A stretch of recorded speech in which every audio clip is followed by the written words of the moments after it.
무슨 말씀이세요? 식당 팔아서 돈 많이 받으셨다면서요?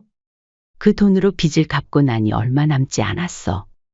그동안 너가 돈 달라고 할 때마다 말아야 되나 말아야 되나 고민 많이 했다. 에이, 말도 안 돼요. 어머니, 갑자기 왜 이러세요? 그게 다가 아니야. 작년에 땅 샀다고 했던 거 기억하니? 거기에 투자했다가 큰 손해를 봤어. 너희 아버지 친구 소개로 시작했는데 지금은 생활비도 빠듯한 상황이야. 첫째와 반대로 둘째 아들은 걱정스레 물었습니다. 어머니, 왜 진작 말씀 안 하셨어요? 저희가 도와드렸을 텐데. 너희한테 짐 되기 싫어서. 그리고 너희도 각자 가정이 있잖니. 그런 게 어디 있어요. 저희는 가족인데 서운해요. 맞아요, 어머니. 자식들 뒀다가 어딨어요? 이렇게 힘들 때 힘이 되라고 있는 거잖아요. 그때 첫째 아들이 다시 말을 꺼냈습니다. 엄마, 설마 빚 갚아야 돼서 우리한테 준 거 도로 돌려달라는 건 아니죠? 저희는 절대로 못 줍니다. 그렇게 아시고 엄마 사정은 엄마가 알아서 챙기세요. 첫째야, 너 사정 어려웠을 땐 나한테 돈 달라고 그렇게 얘기하더니 이제 와서 내가 어려워지니 칼같이 손절하겠다는 거니? 이번 사연의 주인공은 68세 강혜숙 씨입니다. 경기도 과천의 아파트에서 홀로 지내는 혜숙 씨는 8년 전 남편과 사별한 뒤 홀로 서기를 시작했습니다. 그리고 얼마 전까지 운영하던 작은 식당을 권리금 받고 매각해 노후를 준비했죠. 이제 애들도 다 컸고 평생 일한 것으로 충분해. 식당 처분하고 좀 쉬면서 지내야지. 혜숙 씨는 언제나 그랬듯 두 아들 김경수와 김정수를 위해 아낌없이 베푸는 어머니였습니다. 평생 모은 돈으로 두 아들을 부족함 없이 키웠고 결혼할 때도 첫째 아들에게는 1억 3천만 원을 들여 경기도에 아파트를 마련해 주었죠. 둘째 아들에게도 형평성 있게 지원했습니다. 내가 할 수 있는 한 최대한 해주겠다고 했으니까 내가 한 말은 지켜야지. 그렇게 아들들의 결혼을 순탄하게 치러낸 혜숙 씨는 이제 안정적인 노후를 계획하고 있었습니다. 식당을 팔아 얻은 돈을 안전하게 관리하고 매달 조금씩 연금도 받으니 그럭저럭 지낼 수 있을 거라 생각했죠. 그런데 첫째 아들 경수가 결혼한 지 반년도 채 안 되어 다시 찾아왔습니다. 저녁을 함께 먹자며 혜숙 씨를 불러낸 것이었죠. 엄마, 사실 이야기가 있어서요. 식사를 마치고 차를 마시는 중에 첫째 아들이 말을 꺼냈습니다. 지금 사는 집이 너무 좁아요. 조금 더 넓은 데로 이사 가고 싶어서요. 결혼할 때 너희가 고른 집 아니었니? 넓진 않아도 신혼부부가 살기 딱 좋다고 했잖아. 그땐 몰랐어요. 막상 살아보니 너무 좁더라고요. 애도 커가고요. 조금만 더 보태주시면 안 될까요? 혜숙 씨는 잠시 생각했습니다. 이미 첫째에게 꽤 많은 돈을 지원했고 이제는 자신의 노후도 챙겨야 했죠. 경수야, 나도 이제 나이가 있잖니. 병원비도 생각해야 하고. 순간 첫째 아들의 표정이 굳어졌습니다.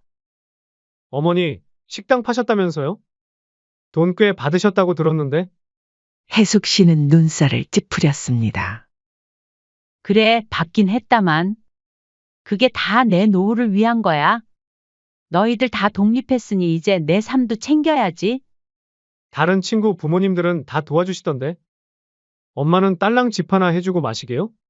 남의 집 얘기하지 마. 우리는 우리 사정이 있지.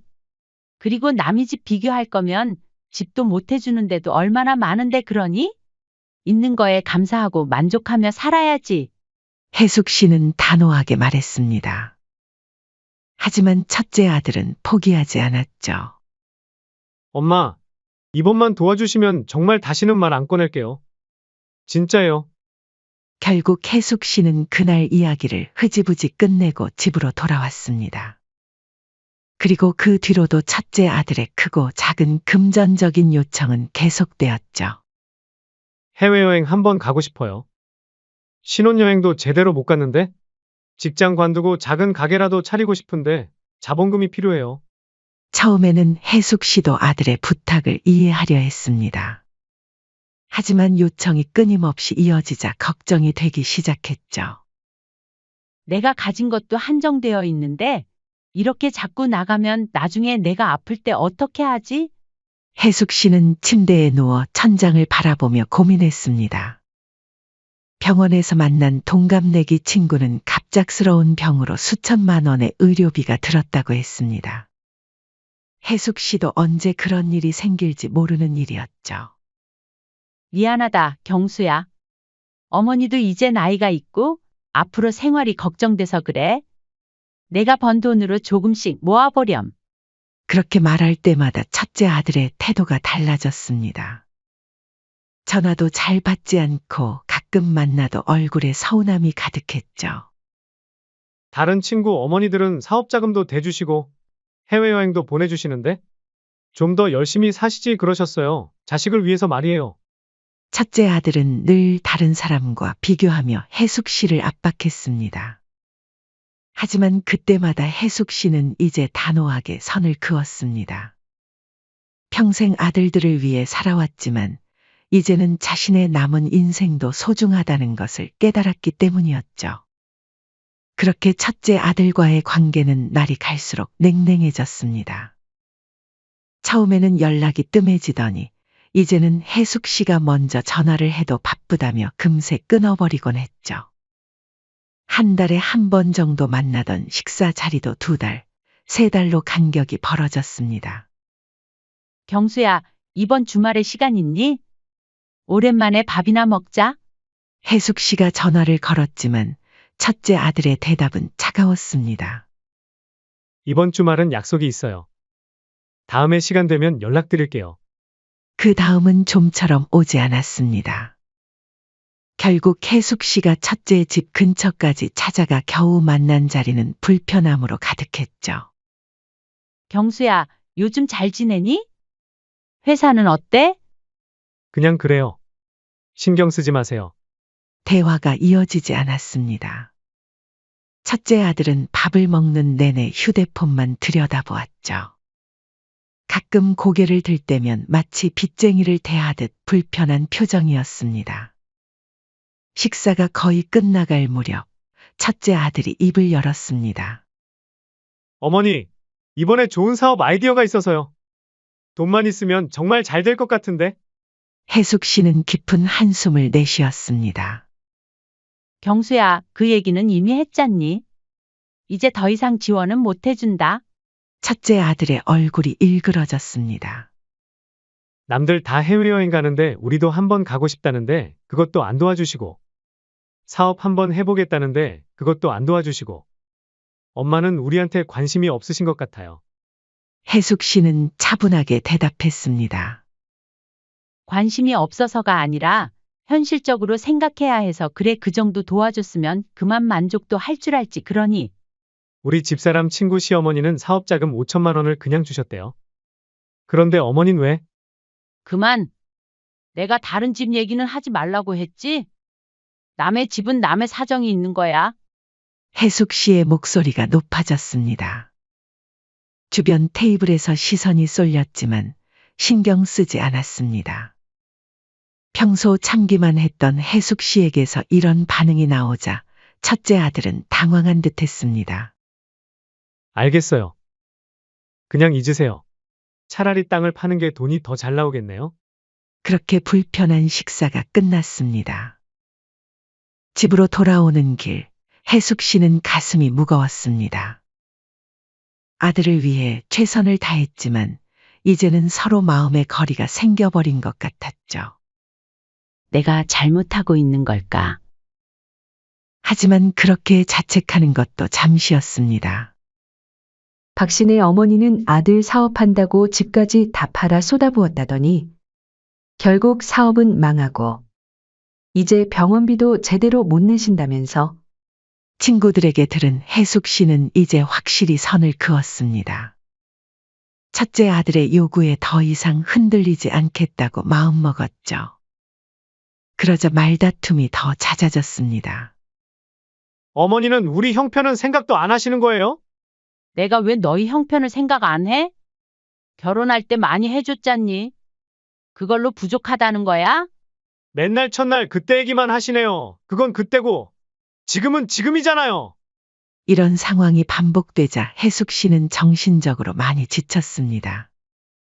밤마다 잠을 설치기 일쑤였고, 심하면 가슴이 두근거리기도 했죠. 이렇게 계속되면 병만 얻겠구나.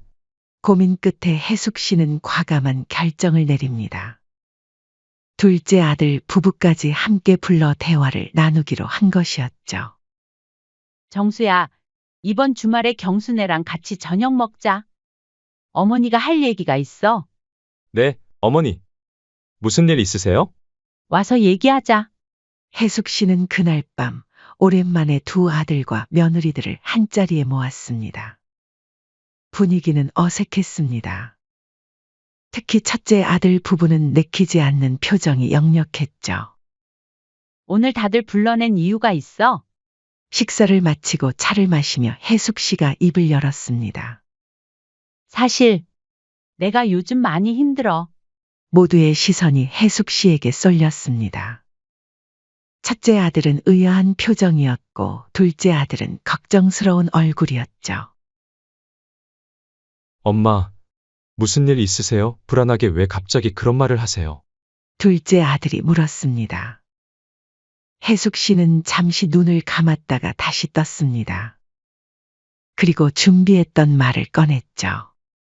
사실 내가 경제적으로 많이 어려워. 너희들한테 말하고 싶지 않았는데 이제는 더 이상 혼자 감당하기 힘들어서. 첫째 아들의 눈이 커졌습니다. 무슨 말씀이세요? 식당 팔아서 돈 많이 받으셨다면서요? 혜숙 씨는 천천히 고개를 저었습니다. 그 돈으로 빚을 갚고 나니 얼마 남지 않았어. 사실 지금 살고 있는 아파트도 대출 받아서 겨우 유지하고 있는 거야. 그동안 너가 돈 달라고 할 때마다 말아야 되나 말아야 되나 고민 많이 했다. 에이, 말도 안 돼요. 갑자기 왜 이러세요? 첫째 며느리가 의심스러운 눈초리로 물었습니다. 그게 다가 아니야. 작년에 땅 샀다고 했던 거 기억하니? 거기에 투자했다가 큰 손해를 봤어. 너희 아버지 친구 소개로 시작했는데 지금은 생활비도 빠듯한 상황이야. 둘째 아들이 충격받은 표정으로 물었습니다. 어머니, 왜 진작 말씀 안 하셨어요? 저희가 도와드렸을 텐데. 너희한테 짐 되기 싫어서. 그리고 너희도 각자 가정이 있잖니. 그때 둘째 아들이 말을 꺼냈습니다. 그런 게 어디 있어요? 저희는 가족인데 서운해요. 맞아요, 어머니. 자식들 뒀다가 어딨어요? 이렇게 힘들 때 힘이 되라고 있는 거잖아요. 둘째 며느리도 걱정되는 말투로 말을 꺼냈습니다. 방 안에 침묵이 흘렀습니다. 첫째 아들 부부는 서로 눈길을 주고받았고 둘째 아들은 걱정스러운 표정으로 어머니를 바라봤습니다. 엄마, 설마 빚 갚아야 돼서 우리한테 준 거 도로 돌려달라는 건 아니죠? 첫째 아들이 말했습니다. 지금까지 내가 너희에게 해준 건 그대로야. 돌려받자는 게 아니야. 하지만 앞으로는 너희도 나를 더 이상 부양할 여력은 없을 거라는 걸 알아줬으면 해. 너네들도 이제 나이를 먹을 만큼 먹었으니 그만 바라거라. 혜숙 씨의 목소리가 살짝 떨렸습니다. 거짓말을 하는 것이 쉽지는 않았지만 이 방법밖에 없다고 생각했습니다. 엄마, 그런 사정이 있는 줄 몰랐어요. 저희가 도와드릴게요. 매달 생활비라도 보태드릴. 혜숙 씨는 둘째 아들의 말을 자르며 손을 들었습니다. 아니야, 정수야. 너희 각자 가정이 있는데 그런 부담까지 지울 순 없어. 단지 내 사정이 이렇다는 걸 알아줬으면 해서 말한 거야. 너희도 이제 알 건 알아야 하잖니? 그날 밤 첫째 아들 부부는 일찍 자리를 뜨겠다며 급하게 먼저 일어났고 둘째 아들 부부는 조금 더 남아 혜숙 씨의 손을 잡아주었죠. 어머니, 정말 힘드시면 언제든 말씀하세요.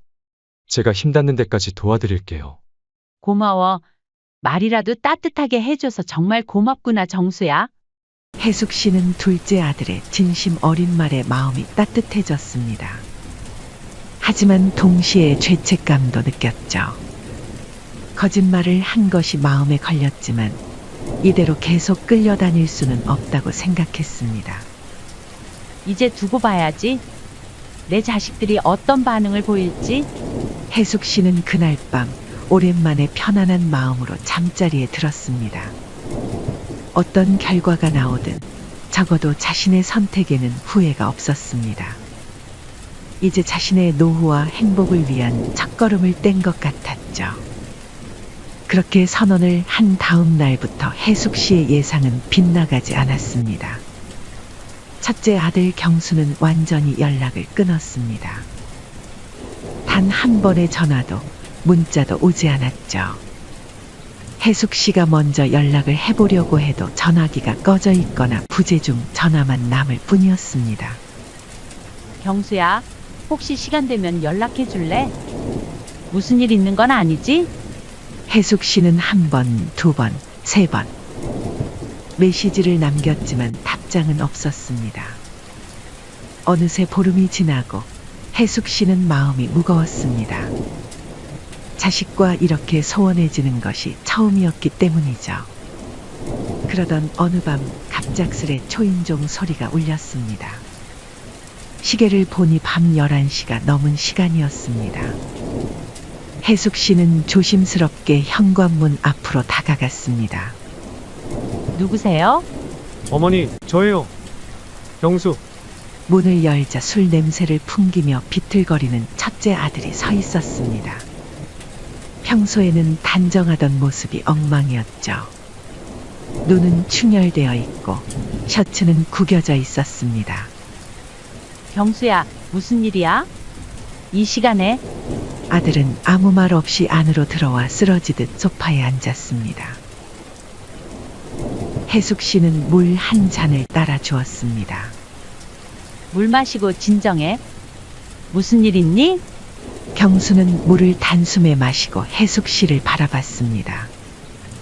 눈에는 분노와 원망이 가득했죠. 어머니도 별 수 없네요. 무슨 소리야, 갑자기? 아내랑 싸웠어요. 시댁도 별 수 없다고 하더라고요. 어머니가 돈이 없으시니 우리 힘으로 살아야 한다고. 해숙 씨는 가슴이 철렁했습니다. 자신의 거짓말이 첫째 부부의 불화까지 일으킨 것이었습니다. 그래서 내가 뭐라고 했는지 알아요? 아무 말도 못했어요. 부끄럽더라고요. 경수의 목소리가 떨렸습니다. 해숙 씨는 당황스러웠지만 차분하게 대응하려 했습니다. 그래서 여기까지 온 거니? 집에 가서 잘 풀어봐. 부부 사이에 다툼은 있을 수 있어. 풀긴 뭘 풀어요? 어머니, 노후 대비도 제대로 안 하시고 뭐 하셨어요? 아버지 돌아가시고 8년이나 됐는데 이렇게 말하면 엄마는 또 집 해줬다고 하겠죠? 됐네요. 그 코딱지만한 집 해줬다고 맨날 생색은. 경수의 목소리가 높아졌습니다. 술 기운에 평소 쌓아둔 불만이 터져 나오는 것 같았습니다. 그리고 이건 꼭 짚고 넘어가야 해요.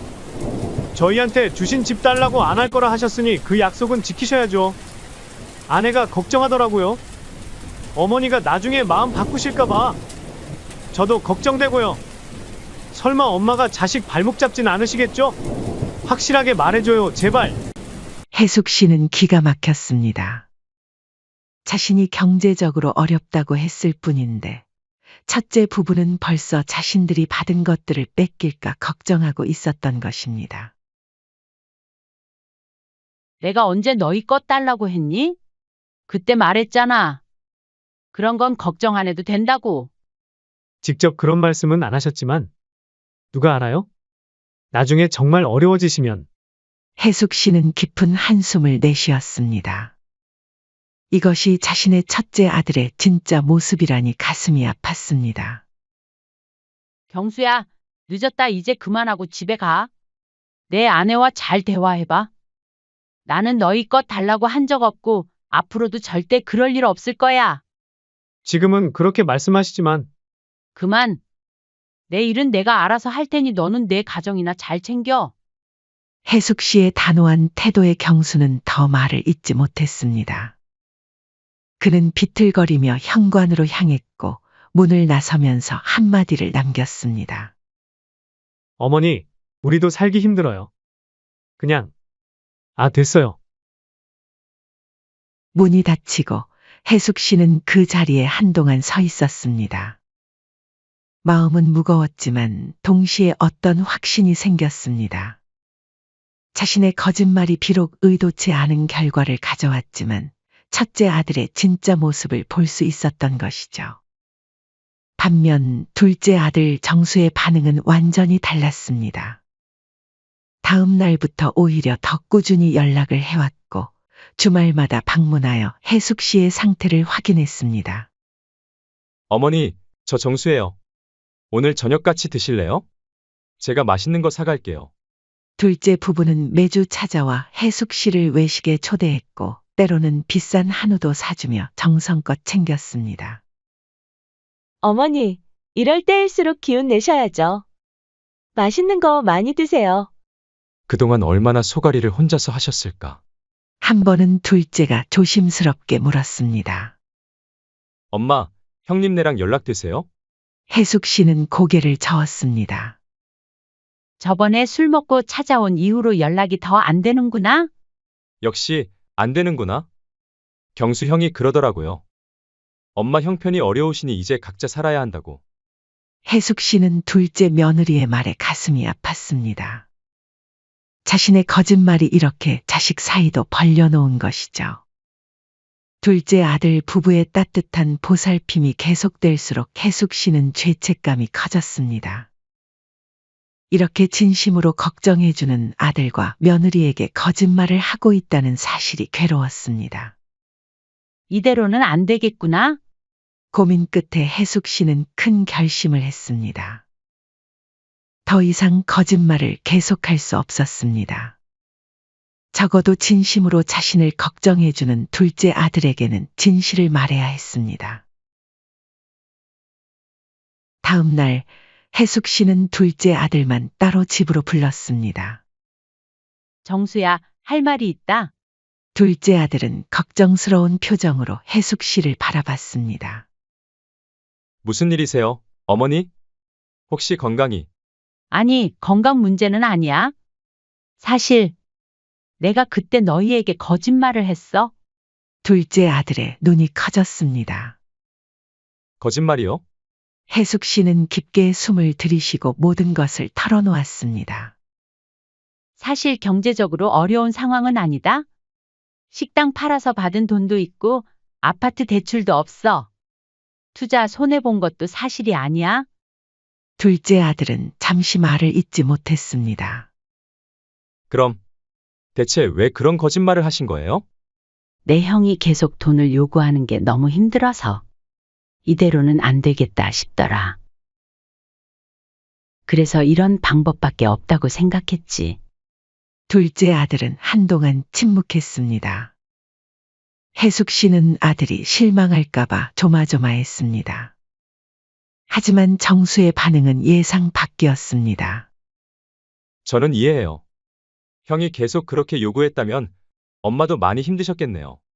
형 성격은 저도 잘 알잖아요. 맨날 돈. 명절에는 찾아오지도 않아서 우리끼리만 보내고 돌잔치 한다고 돈 달라 하고 옆에서 보는데 저도 힘들더라고요. 혜숙 씨는 눈물이 핑 돌았습니다. 정수야, 거짓말해서 미안해.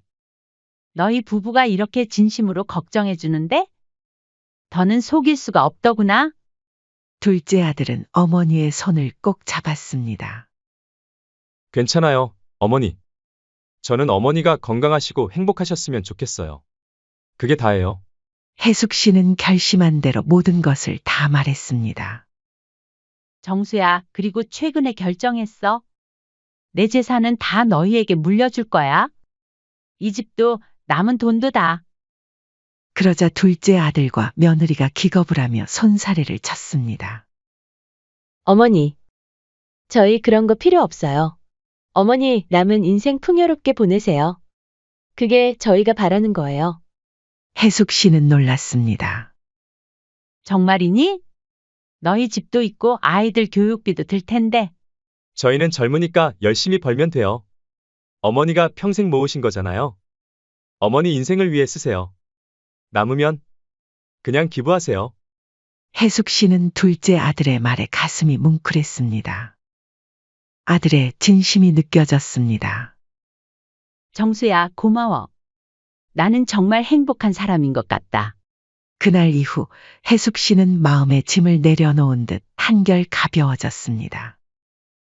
둘째 부부와의 관계는 더욱 돈독해졌고, 이제는 거짓말 없이 진솔한 마음으로 서로를 대할 수 있었습니다. 해숙 씨의 삶은 둘째 아들에게 진실을 털어놓은 후 많은 부분이 달라졌습니다. 마음의 짐을 내려놓으니 얼굴에도 생기가 돌았고, 오랜만에 편안한 웃음을 되찾았죠. 둘째 부부와의 관계는 더욱 깊어졌고, 이제는 거짓말이나 가식 없이 진솔하게 서로를 대할 수 있었습니다.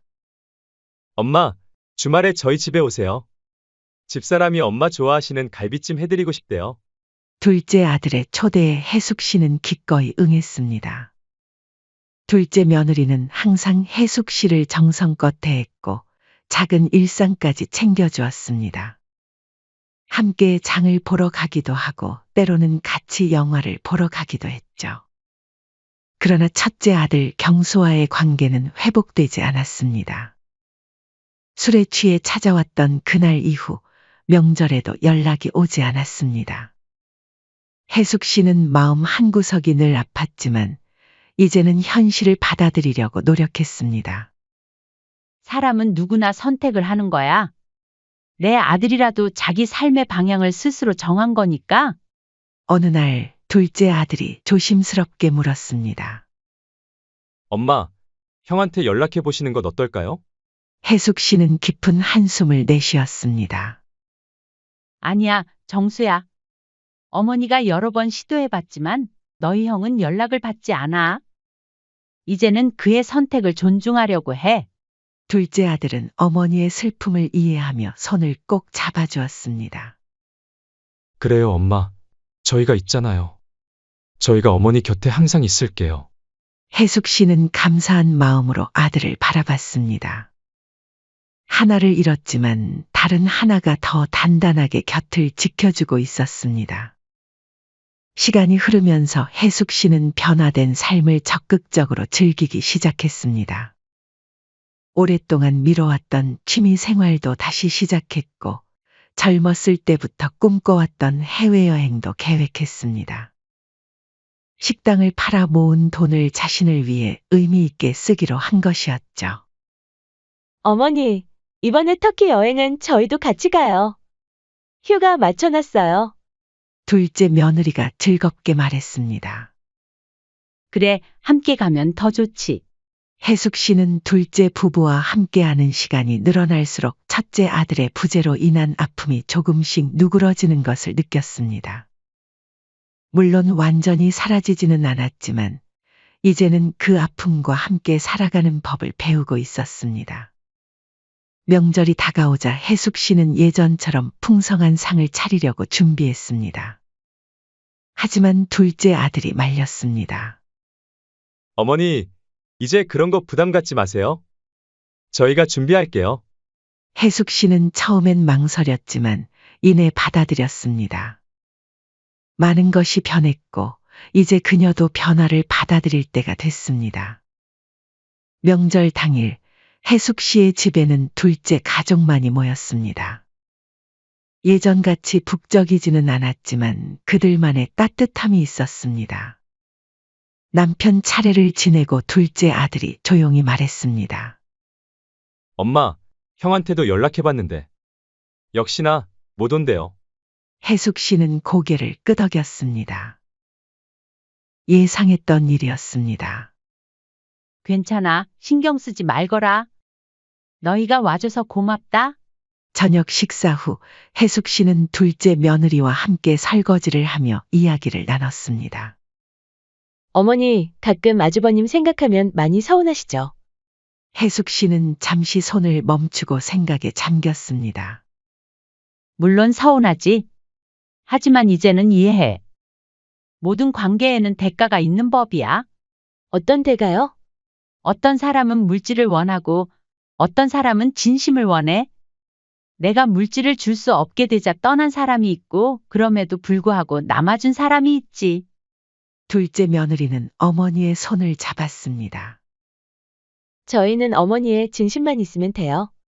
그날 밤 혜숙 씨는 창가에 서서 별이 빛나는 하늘을 바라봤습니다. 마음속으로 깊은 깨달음을 정리하고 있었습니다. 내 가진 것은 내 행복을 위해 쓰고 사랑은 진짜 내 편인 사람에게만 준다. 그녀는 이제 진정으로 자신의 삶을 살기 시작했습니다. 비록 첫째 아들과의 관계는 단절되었지만 둘째 아들 가족과는 더 깊은 유대를 나누고 있었습니다. 혜숙 씨는 더 이상 자신의 가치를 남에게 내어주지 않기로 했습니다. 68년을 살아온 그녀에게 남은 시간은 무엇보다 소중했으니까요.